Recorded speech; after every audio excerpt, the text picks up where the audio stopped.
You think you know what a royal palace looks like? Marble halls, golden thrones, princes learning to rule vast empires.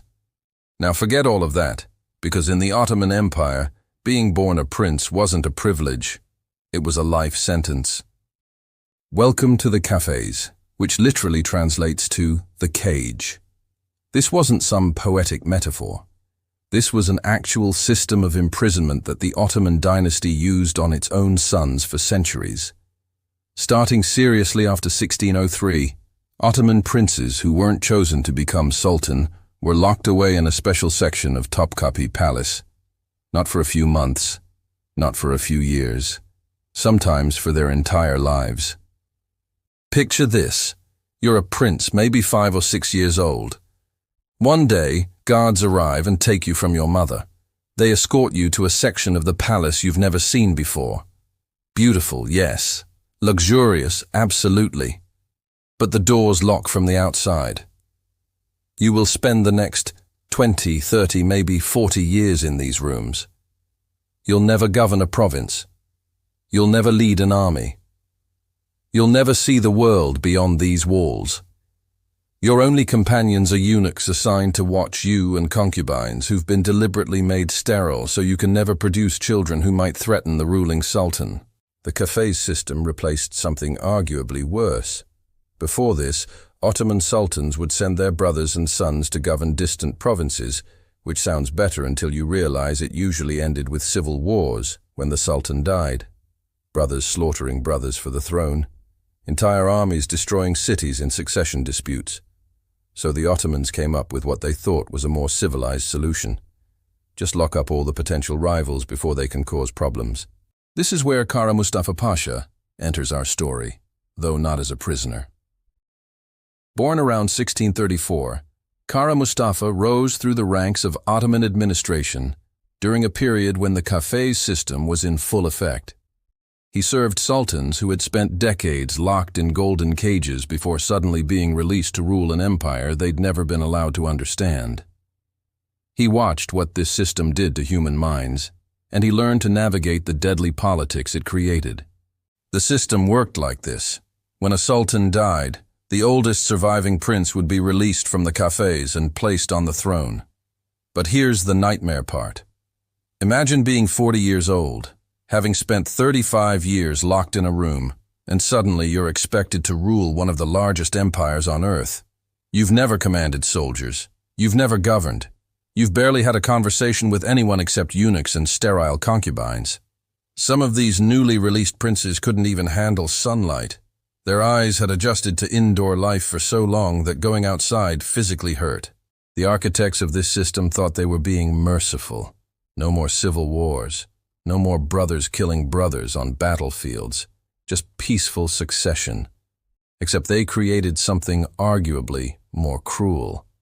A system that deliberately damaged its own rulers before they could rule. A prison made of silk and gold that destroyed minds just as effectively as any dungeon. But the cafes was just the male side of the Ottoman royal marriage system. The golden cage for princes had a mirror image, and it was far more elaborate, far more populated, and in many ways, far more brutal. Because while princes were locked away to prevent civil war, women were being bought, sold, and imprisoned for an entirely different purpose. And their stories make the prince's isolation look almost merciful by comparison. Let's talk about how you became an Ottoman princess. Not through birth, not through noble bloodlines, through purchase, at slave markets, like livestock. The Ottoman imperial harem wasn't what most people imagine. It wasn't some exotic fantasy of willing women competing for a sultan's attention. It was a highly organized system of human trafficking that supplied the empire's ruling elite with women who had absolutely no choice in their fate. And it operated on a scale that would make modern human trafficking rings look small by comparison. Slave markets throughout the Ottoman Empire, but especially in Constantinople, had sections specifically for women destined for elite households. Traders would acquire women through multiple channels. Some were captured during military campaigns, spoils of war who went from freedom to slavery in a single day. Others were sold by impoverished families who couldn't afford to keep their daughters. Some were kidnapped by raiders who made a living supplying these markets. And some were literally tributes, payments from vassal states delivered in the form of young women. The women selected for the imperial harem weren't random. Traders learned what the palace preferred.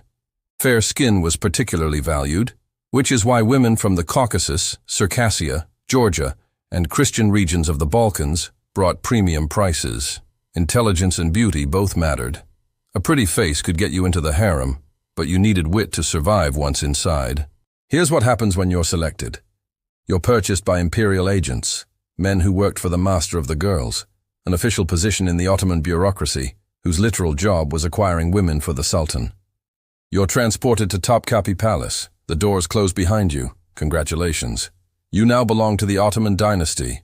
You will likely never leave these walls again, even if you live to be 90. The imperial harem at Topkapi wasn't a single room. It was an entire complex, a palace within a palace, with over 300 rooms. At any given time, hundreds of women lived here. Some estimates suggest up to 600 or 700 during the empire's peak. All of them slaves, all of them property, all of them competing in the deadliest status game in human history. The hierarchy was absolutely rigid. At the bottom, you had new arrivals, essentially servants learning the rules. Above them, women who'd caught some attention. Then came the gözde, women who'd shared the sultan's bed at least once. Higher still, the iqbal, established favorites. At the very top, the haseki, women who'd given birth to princes. And ruling over all of them, the Valide Sultan, the sultan's mother, who wielded power that would make most European queens jealous. This is the world that created women like Kösem Sultan. Born around 1589, probably on the Greek island of Tinos, she was captured or sold into slavery while still a girl. She arrived at the harem during the reign of Sultan Ahmed Fur with nothing but her wits. No family connections, no wealth, no power. Just a girl who'd been ripped from her home and sold to the most powerful empire on earth. But here's where the Ottoman system gets really twisted. While this was undeniably slavery, it was also paradoxically a path to power that didn't exist anywhere else in Europe. A European peasant girl had zero chance of becoming Queen of England. But an enslaved girl in the Ottoman system could, if she was smart enough and lucky enough, become the mother of sultans. She could control the empire. The trade-off? Total loss of freedom, belonging entirely to the dynasty, and entering a competition where losing often meant death. The training was elaborate. Women in the harem learned Turkish, Persian, and Arabic. They studied music, poetry, embroidery, and most importantly, court etiquette and politics. The harem had its own schools, its own hierarchy of teachers, most of them older women who'd risen through the ranks. You learned fast or you stayed at the bottom forever, growing old as a servant while younger, smarter women climbed over you. Kara Mustafa Pasha understood this system intimately, not just as an observer, but as a participant in the marriage politics it created. His own rise to power as Grand Vizier was secured through strategic marriage. He married Ayşe Sultan, the adopted daughter of Kösem Sultan, one of the most powerful women in Ottoman history. This wasn't a love match. This was a political alliance forged through the same system that had turned Kösem from a captured Greek girl into the effective ruler of an empire. The brutal efficiency of the system is staggering. Women were stripped of their birth names and given Turkish ones, severing their last connection to their previous lives. They were forbidden from having contact with their families. If your mother was dying in Greece, too bad. You belonged to the dynasty now. Some women tried to escape. Those who were caught faced punishment that made staying look merciful. Some were sewn into weighted sacks and drowned in the Bosphorus. Others were simply never seen again, and the official palace records would note they died of sudden illness. But some women didn't just survive this system. They conquered it. They turned slavery into sovereignty, prison into power, and the most successful of them would change the entire nature of how the Ottoman Empire was ruled. Because while the Kafes system was busy destroying princes, a group of extraordinary women were learning to rule from the harem itself. They called it the Sultanate of Women, and it would last for over a century. But getting there required playing the most dangerous game in history, where the prize was ultimate power, and the penalty for losing was usually death. Her birth name is lost to history. We know her as Hurrem Sultan, or in the West, as Roxolana. Born around 1502, probably somewhere in Ruthenia, modern-day Ukraine or Poland, she started life as a free woman. Then raiders came, Crimean Tatars most likely, who made their living capturing Christians to sell in Ottoman slave markets. One day she had a family, a home, a future. The next day she was chained merchandise being transported to Constantinople. She arrived at the imperial harem sometime in the early 1520s, probably around age 18 or 20. Just another captured slave among hundreds. Nothing about her background suggested she would become the most powerful woman in the Ottoman Empire. No royal blood, no political connections. Just another pretty face in a palace full of beautiful women competing for the attention of Sultan Suleiman I, a man who would become known as Suleiman the Magnificent. But Roxolana understood something that most women in the harem missed. The game wasn't about being the most beautiful, it was about being irreplaceable. And she played this game better than anyone in Ottoman history. First, she made herself Suleiman's companion, not just his concubine. She learned everything about him, his interests in poetry and architecture, his military ambitions, his political challenges. While other women offered physical pleasure, Roxolana offered something far more valuable: intelligent conversation, political advice, genuine partnership, or at least the appearance of it. Then she did something that shocked the entire court. She convinced Suleiman to marry her, legally, officially, in a formal Islamic marriage ceremony. You have to understand how revolutionary this was. Ottoman sultans did not marry. This wasn't some casual tradition. For over 200 years since Mehmed the Conqueror, sultans deliberately avoided legal marriage. They kept concubines instead, maintaining absolute power over their women and avoiding the political complications that came with queens who had legal rights. The system was designed specifically to prevent any woman from claiming legitimate power as a legal wife. Roxolana shattered this tradition. Around 1534, Suleiman married her in a ceremony that scandalized the entire empire. Foreign ambassadors sent shocked reports back to their governments. Ottoman officials muttered about the Sultan breaking with sacred customs. But Suleiman didn't care. He'd fallen so completely under Roxolana's influence that he was willing to overturn centuries of dynastic practice for her. The legal marriage gave Roxolana something no concubine had possessed in generations: legitimate status, official power, the right to be called Haseki Sultan, and eventually the pathway to becoming Valide Sultan if her son took the throne. But that pathway was blocked. Because Suleiman had another son, older than any of Roxolana's children. His name was Shehzadeh Mustafa, and he was the heir apparent. Beloved by the army, respected by the people, politically competent, everything a future sultan should be. Mustafa had to die. Historians still debate Roxolana's exact role in what happened next. The historical record shows she was deeply involved in court politics and had clear motives to eliminate Mustafa. Her own sons needed the throne cleared for them. Some sources suggest she orchestrated an elaborate campaign of whispers and insinuations. She allegedly convinced Suleiman that Mustafa was plotting rebellion, that the army loved him too much, that he was growing impatient waiting for his father to die. Whether these accusations had any truth is impossible to know. What matters is that Suleiman believed them. In 1553, Suleiman summoned Mustafa to his military camp. The prince came, probably suspecting nothing. When Mustafa entered his father's tent, deaf-mute executioners were waiting. Royal executioners in the Ottoman system were always deaf-mutes. They couldn't hear the victim's pleas or last words, and they couldn't gossip about what they'd seen. Mustafa was strangled with a silk cord while his father watched from behind a curtain. He was 38 years old. The army nearly mutinied. Soldiers wept openly. Some officers resigned in protest. Foreign ambassadors reported that the empire was shocked by the execution of such a capable prince. But Suleiman and Roxolana had removed the obstacle. The path to the throne was now clear for Roxolana's sons. Roxolana never became Valide Sultan herself. She died in 1558, while Suleiman still lived. But she'd accomplished something no woman had done in Ottoman history. She'd gone from captured slave to legal wife of the Sultan. She'd borne children who would inherit the empire.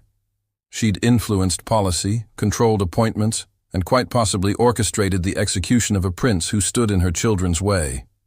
More importantly, she'd created a template. She proved that women in the harem could wield real power if they were smart enough and ruthless enough. She showed that a slave could become a queen, that powerlessness could transform into sovereignty. And other women were watching, learning, preparing to take this template even further. But Roxolana's success came with a cost that extended far beyond Mustafa's death.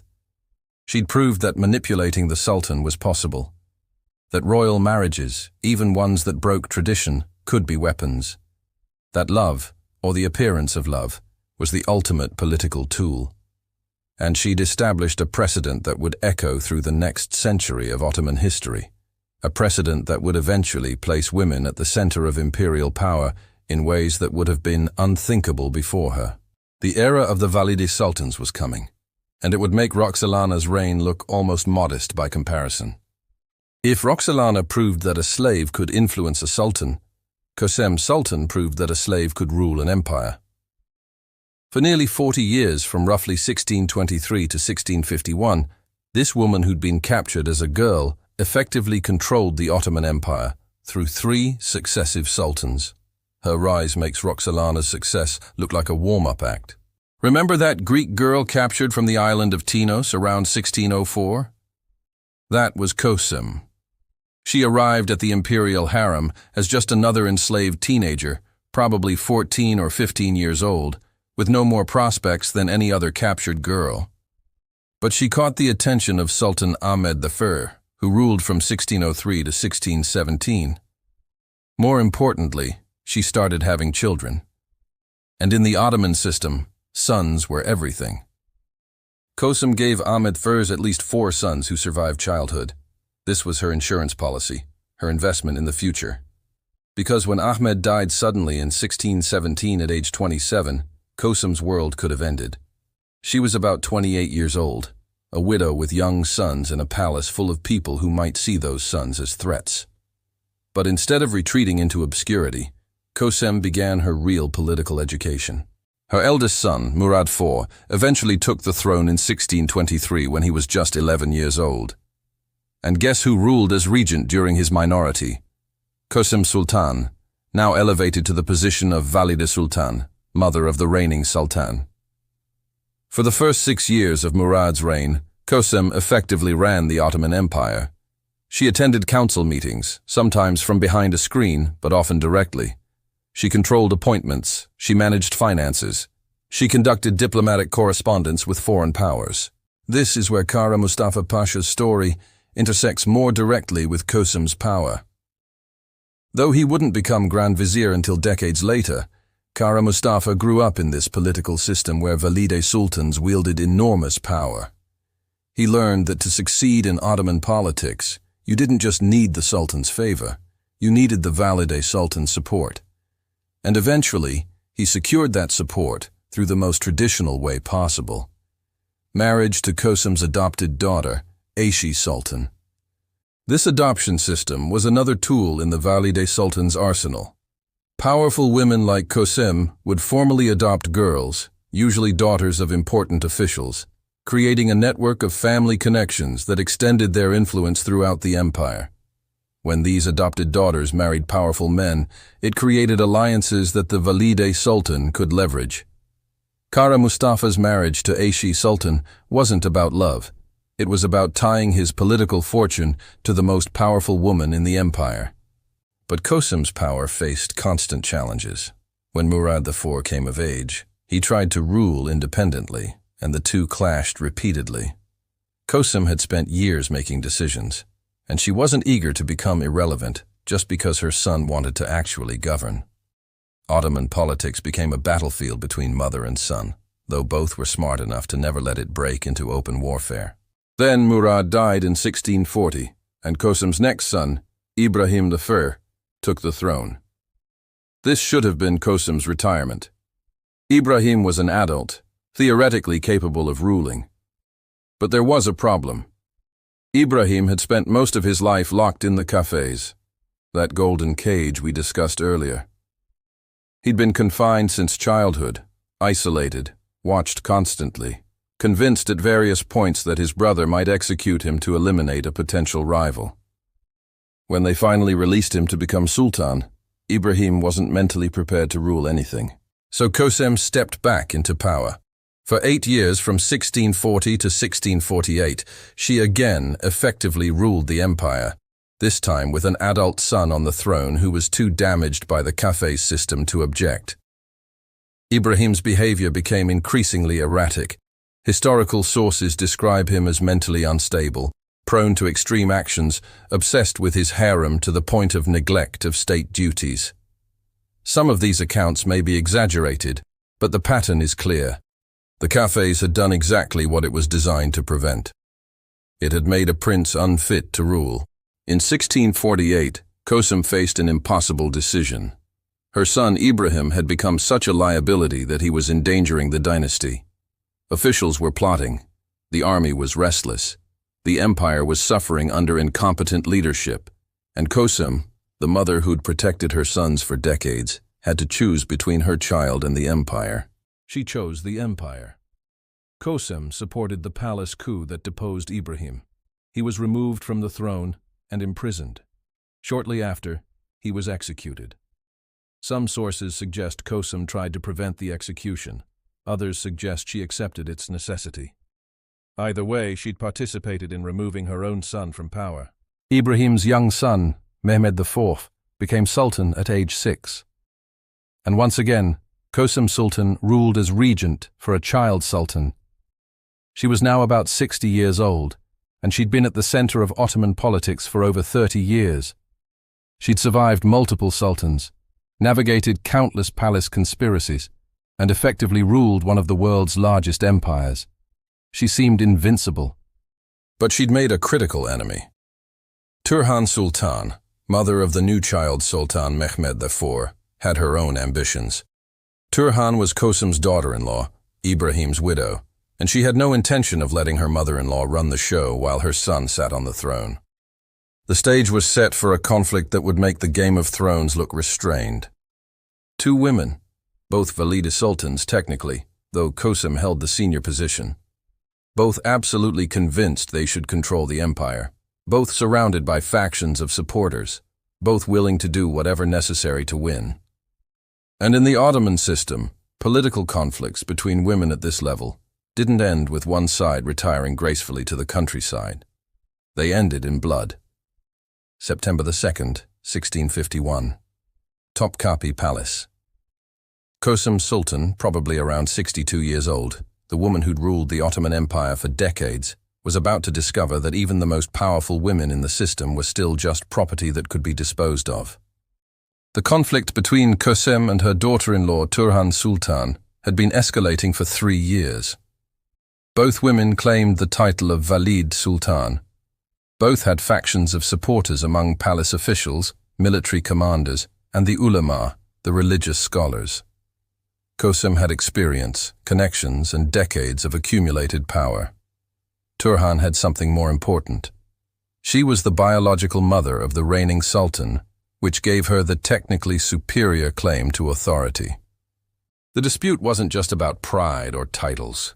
It was about who would control the empire while Mehmed IV grew up. Every appointment, every policy decision, every allocation of resources was a battleground. The palace split into camps. Officials had to choose sides, knowing that backing the wrong woman could mean exile or death. Historical sources suggest that Kosim, seeing her power slipping away, began plotting something desperate. Some accounts claim she was planning to depose her grandson Mehmed IV and replace him with another prince she could more easily control. Whether this was true or just propaganda from Turhan's faction is debated by historians. What's certain is that Turhan's supporters claim to have discovered such a plot, and they moved first. On the night of September 2nd, men loyal to Turhan Sultan entered Kosim's apartments in the harem. The details are disputed, but what's documented is the result. Kosim Sultan, the slave girl from Tinos, who'd become more powerful than most sultans, was strangled to death. Some sources say she tried to hide, that they found her in a closet or behind furniture. Some say she fought. Some say she faced death with dignity. We'll never know for certain. What we do know is the method, the silk cord, the same method used to execute Ottoman princes, quick, relatively bloodless, and considered more dignified than common execution methods. Even in death, the Ottoman system maintained its distinctions. Slaves were strangled with rope. Members of the dynasty and high-ranking officials were strangled with silk. Turhan Sultan had won. She became the undisputed Valide Sultan and ruled as regent until Mehmed IV came of age. She would hold power for over 3 decades, until her death in 1683, the same year that brings us back to Kara Mustafa Pasha. Kara Mustafa had spent his entire career navigating this system of powerful women. His marriage to Kosim Sultan's adopted daughter had initially tied him to what seemed like the winning side. When Kosim was killed, he had to quickly realign his loyalties to survive. He did more than survive. He rose to become Grand Vizier in 1676, the highest administrative position in the empire, second only to the Sultan himself. For 7 years, Kara Mustafa wielded enormous power. He understood that in the Ottoman system, you didn't just serve the Sultan. You navigated a complex web of relationships with the Valide Sultan, with other powerful women of the harem, with military commanders, with religious officials. He'd learned from watching Kosim's rise and fall. Power in the Ottoman Empire wasn't just about official positions. It was about managing relationships with people who officially had no power, but effectively controlled everything. But Kara Mustafa made a catastrophic mistake. In 1683, he convinced Sultan Mehmed IV to let him lead a massive military campaign against Vienna, the capital of the Habsburg Empire. This wasn't just about territorial expansion. This was about legacy. If he succeeded, he'd be remembered as the Grand Vizier who conquered Vienna, who brought Christianity's eastern capital under Ottoman control. The siege lasted from July to September 1683, and it was a disaster. A relief force led by Polish King John III Sobieski arrived and destroyed the Ottoman army. Kara Mustafa's forces retreated in chaos, abandoning equipment, supplies, and their reputation for military invincibility. The defeat was so complete that it marked a turning point in Ottoman military history. The empire would never again seriously threaten Central Europe. Mehmed IV was furious. The military was humiliated. And the Ottoman system had a traditional response to catastrophic failure at this level. On December 25, 1683, in Belgrade, Kara Mustafa Pasha was executed, the silk cord, the same method that had killed Kosim Sultan 32 years earlier. The same method used on countless princes over the centuries. His property was confiscated, his family was disgraced, and his body was treated with the dishonor reserved for traitors. The man who'd risen through careful navigation of palace politics, who'd survived the deadly game of Ottoman court intrigue for decades, had fallen because of a single military failure. But here's what makes this more than just another story of a failed general. Kara Mustafa's execution was also the execution of a system. The same system that had produced him, that had turned marriage into a weapon and women into political chess pieces, that had locked princes in golden cages and strangled them with silk cords when they became inconvenient. That same system was starting to crack. The Sultanate of Women, the period when Valide sultans like Kosim and Turhan effectively ruled the empire, was ending. Not because anyone consciously decided to end it, but because the accumulation of failures, military defeats, economic problems, and political instability was exposing the deep dysfunction at the empire's core. The Cafes system had filled the palace with damaged sultans. The harem system had created a parallel government that operated in shadows. The practice of legalizing fratricide had normalized political murder to the point where no one was safe. And the marriage system, which turned human beings into disposable political tools, had created an elite class that viewed people as expendable resources. Kara Mustafa's death marked the beginning of the end of this system, though it would take another 2 centuries for the Ottoman Empire to fully collapse. But the seeds of destruction were there, planted by centuries of treating marriage as warfare and treating human beings as property. Let's talk about what this system actually cost. Not in romantic terms or dramatic metaphors, but in real human suffering documented by historians who've studied Ottoman palace records. The cafes system, that golden cage we started with, operated for over 2 centuries. From the early 1600s until the practice finally ended in the 1800s, Ottoman princes were systematically imprisoned in luxury. Historians who've studied this period note something chilling. Many sultans who emerged from extended cafes confinement showed signs of serious psychological damage, paranoia, inability to make decisions, emotional instability. The same system designed to prevent civil wars was producing rulers incapable of competent governance. Take Ibrahim the Furious, Qasim Sultan's son, who ruled from 1640 to 1648. Historical sources describe behavior so erratic that even Ottoman chroniclers, who usually tried to present sultans in favorable light, documented his instability. He'd spent years confined in the cafes, convinced his brother might kill him at any moment. When he finally became sultan, he couldn't function normally. The psychological damage was irreversible. Or consider Mehmed IV, who became sultan at age 6 after his father Ibrahim was executed.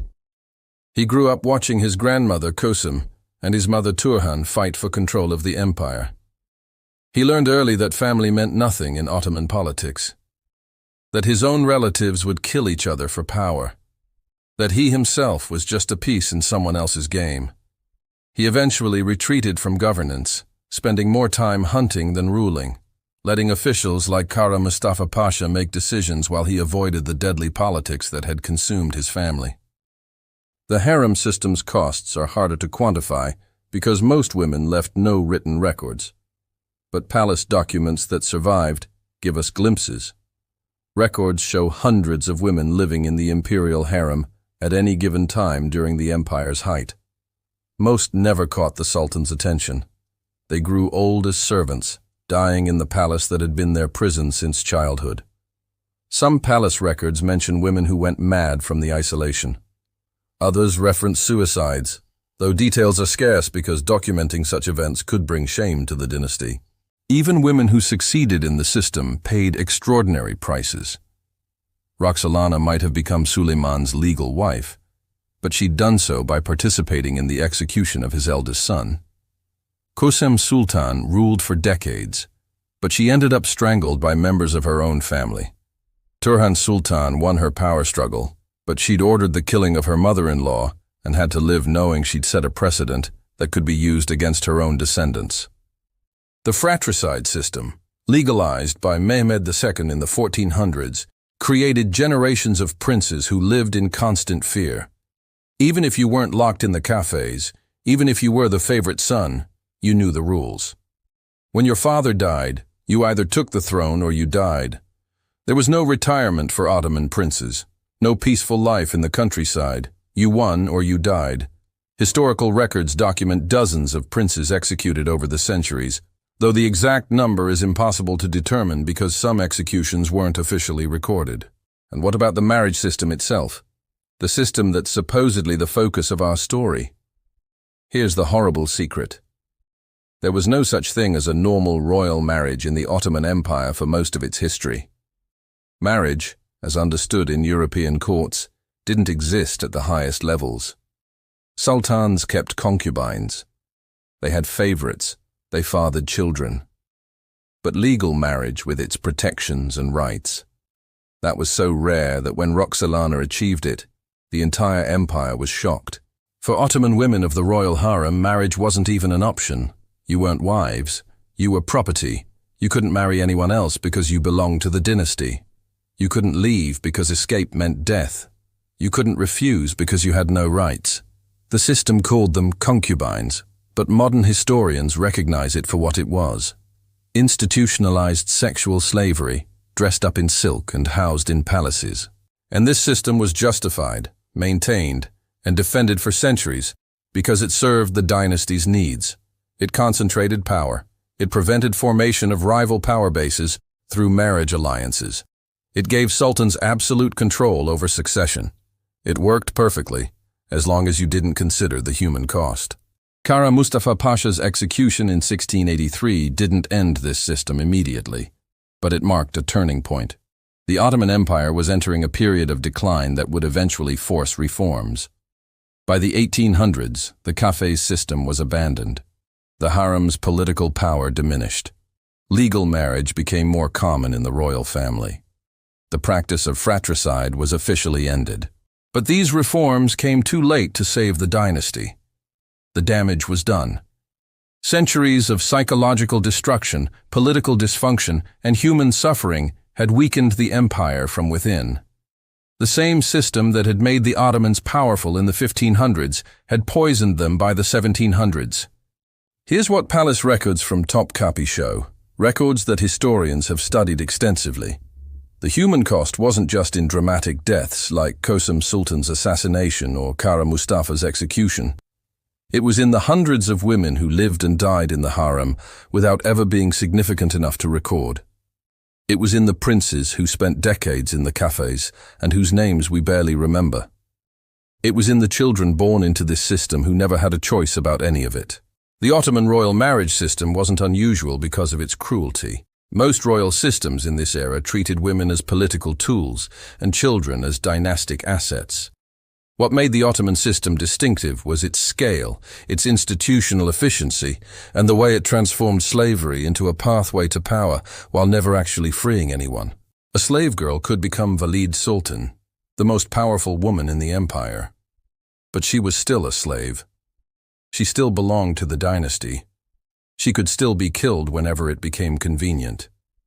The golden cage was still a cage, no matter how much power you wielded from inside it. And that's the horrible secret behind Ottoman royal marriages. There weren't really royal marriages in the traditional sense. There was ownership. There was political calculation. There was survival. But there wasn't marriage as a partnership between equals, because equality didn't exist in a system built on absolute power and institutionalized slavery. The Ottoman dynasty lasted until 1922, when it was finally abolished after World War I. The last sultan was sent into exile. Topkapi Palace became a museum, and the harem, that place where hundreds of women had lived and died as property of the dynasty, open to tourists who wander through the beautiful rooms and rarely think about the human beings who were trapped there for centuries. The golden cages are empty now. The silk cords are museum pieces. The system that created Roxolana, Kösem Sultan, and countless nameless women is gone. But the historical record remains, documenting a system that turned human beings into political tools and called it tradition. A system that built an empire on the backs of slaves and called it civilization. A system that locked princes in luxury prisons and called it mercy. That's the secret. The Ottoman royal marriage system worked exactly as designed for centuries, and that's the most horrible thing about it.